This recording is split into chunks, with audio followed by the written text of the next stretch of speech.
करने के लिए हर मुअज़्ज़ज़ रुकन अपना डिवीजन नंबर पुकारेगा।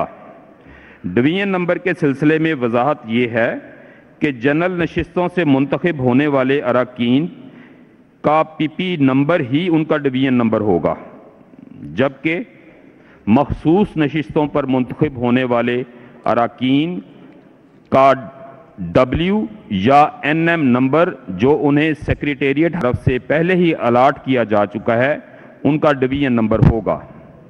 शुमार कुनिंदा डिवीजन लिस्ट में इनके नाम पर निशान लगाने से पहले हर मुअज़्ज़ज़ रुकन का नाम पुकारेगा।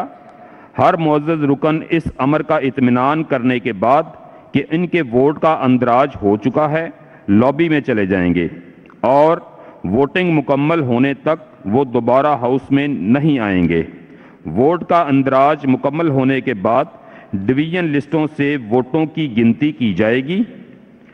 फिर 2 मिनट तक दोबारा घंटी बजाई जाएगी ताकि मुअज़्ज़ज़ अरकान लॉबी से अपनी अपनी नशिस्तों पर तशरीफ़ ले आएं। घंटी बंद होने के बाद जनाब स्पीकर वोटिंग के नतीजे का ऐलान फरमाएंगे। नीज़ उम्मीदवारान अपने पोलिंग एजेंट मुकर्रर कर सकते हैं और टेलर से डिवीजन लिस्ट हासिल कर सकते हैं। शुक्रिया।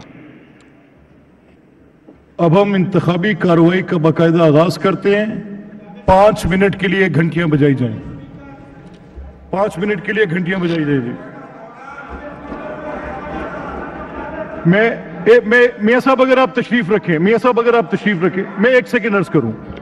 आप मैं सिर्फ 1 सेकेंड, मुझे इजाजत तो दें, इजाजत तो दें। मैं आपकी बात देखिए, पॉइंट ऑफ ऑर्डर एक ऐसी चीज होती है जब अगर कभी रूल्स में कोई असेंबली की कार्रवाई प्रोसीजर के मुताबिक ना चल रही हो तो कोई मुअज़्ज़ज़ रुकन उठ के कह देते हैं कि जनाब आई एम ऑन। 1 सेकेंड जी प्लीज, आप ऐसे ना करें, इसको ऑर्डरली रखें। मेरी आपसे दरखास्त है। मैं आपसे सिर्फ यह कह रहा हूं कि मैंने आपसे बात कर शुरू करने से पहले आइन की आर्टिकल 133 पढ़ी और मेरी सुन तो लें, सुन तो लें, सुन तो लें, सुन तो लें, सुन तो लें भाई, सुन तो लें। आप मैं से इंतखाबी अमल की कार्रवाई के लिए घंटियां बजाई जाएं प्लीज।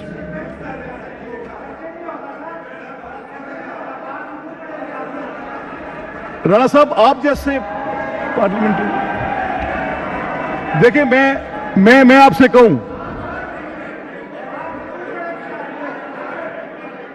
मेरी सुन तो लें, मेरी सुन लें। मैं ऑनरेबल मेंबर से दरख्वास्त करूंगा कि आप अपनी नशिस्तों पर तशरीफ रखें। मैं सिर्फ यह कहना चाह रहा हूं राणा साहब, आप देखिए, मैं आज हम बोल सकते ही नहीं है, हम बोल सकते ही नहीं है। आपका कोई एक लफ्ज रिकॉर्ड हो सकता ही नहीं है। मैं आइन से हटकर कार्रवाई सर कैसे चला दूं? देखिए ना, मैं आपसे ये कह रहा हूं कि आज इलेक्शन है, आइन मुझे ये कहता है कि आप देखिए, मेरी बात सुने, ठहरे। मैं आप में से मियां साहब और राणा साहब, आप प्लीज जरा चेयर को अप्रोच कर लें, यहां आ जाएं। अगर कोई ऐसा मसला है तो आप आ जाएं। अगर कोई एडमिनिस्ट्रेटिव मसला है, क्योंकि आपका एक लफ्ज भी रिकॉर्ड नहीं हो सकता, आप यहां आ जाएं, तशरीफ लाएं। देखिए मियां साहब, मैं ये कह रहा हूं कि आपका कोई भी लफ्ज, एक सिंगल वर्ड कार्रवाई का हिस्सा नहीं हो सकता। इसीलिए मैं राणा साहब आपसे कह रहा हूं कि आप चेयर को अप्रोच कर लें।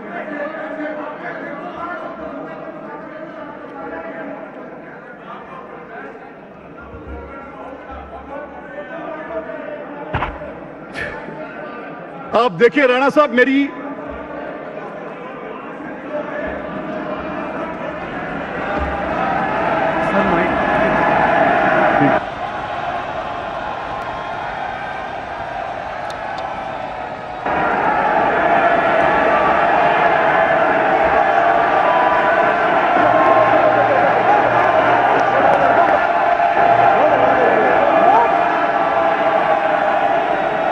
ये गैलरीज में ऑर्डर मेंटेन रखें जी।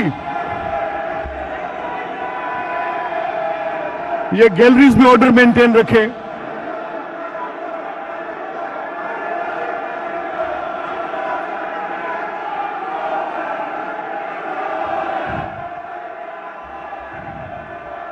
पंजाब स्पीकर मलिक अहमद खान की जेर सदारत पंजाब असम्बली का इजलास इस वक्त जारी है। अपोजिशन बॉयकॉट कर चुकी है और ऐवान से बाहर जाती हुई हमें नजर आ रही है। स्पीकर मलिक अहमद खान की जेर सदारत कायदे ऐवान की का जो इंतखाब है उसके हवाले से हम दिखा रहे थे आपको कि कार्रवाई जारी है और तख्ते पंजाब किसका होगा ये एक अहम सवाल है।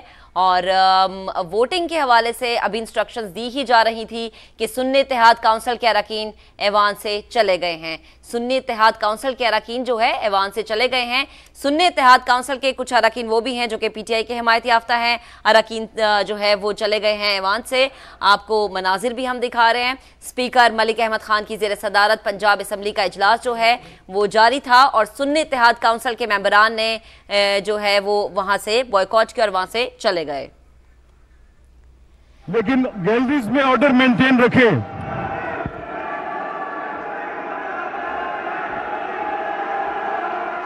इस वक्त पंजाब असम्बली के मनाजिर हम आपको दिखा रहे हैं और स्पीकर की जानिब से बार बार ये कहा जा रहा है कि गैलरी में जो है ऑर्डर को मेंटेन रखा जाए। सुन्नी इत्तेहाद काउंसिल के अरकान ऐवान से चले गए हैं और स्पीकर ने उन्हें यही कहा कि तहम्मुल का मुजाहरा किया जाए। आज आपका कोई भी लफ्ज़ रिकॉर्ड नहीं होगा क्योंकि ये आइन के खिलाफ है।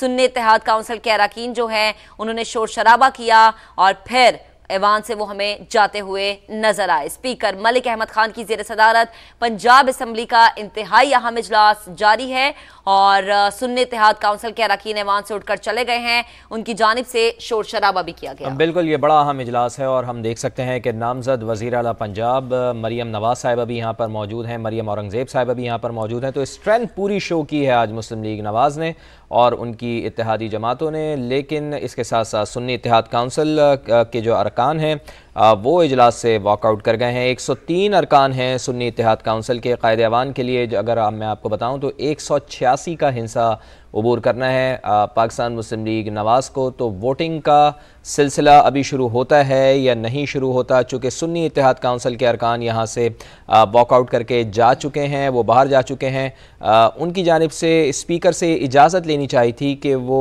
कुछ बात करना चाह रहे थे, लेकिन स्पीकर की जानिब से कहा गया कि आज ऐवान में कार्रवाई होनी है, कायदे ऐवान का इंतखाब होना है, तो उससे पहले कोई बात रिकॉर्ड हो ही नहीं सकती। तो कोशिश कर रहे हैं मलिक अहमद खान, उनकी ज़ेर सदारत पंजाब असम्बली का ये इजलास जारी है कि किसी तरीके से हाउस को अच्छी तरीके से चलाया जा सके। लेकिन सुन्नी इत्तेहाद काउंसिल के जो अरकान थे 103 जिनकी तादाद, जिनकी स्ट्रेंथ बनती है, वो अब ऐवान से वॉकआउट कर गए हैं। तो अमूमन महक यही होता है कि जब दीगर जो जमातें होती हैं, जैसे मिसाल के तौर पर अगर हम अपोजिशन की बात करें, अपोजिशन जमातें भी, तो ज़ाहिर है ये सुन्नी इत्तेहाद काउंसिल के अरकान हैं, ये इजलास से वॉकआउट करके गए हैं, तो उनको मनाने की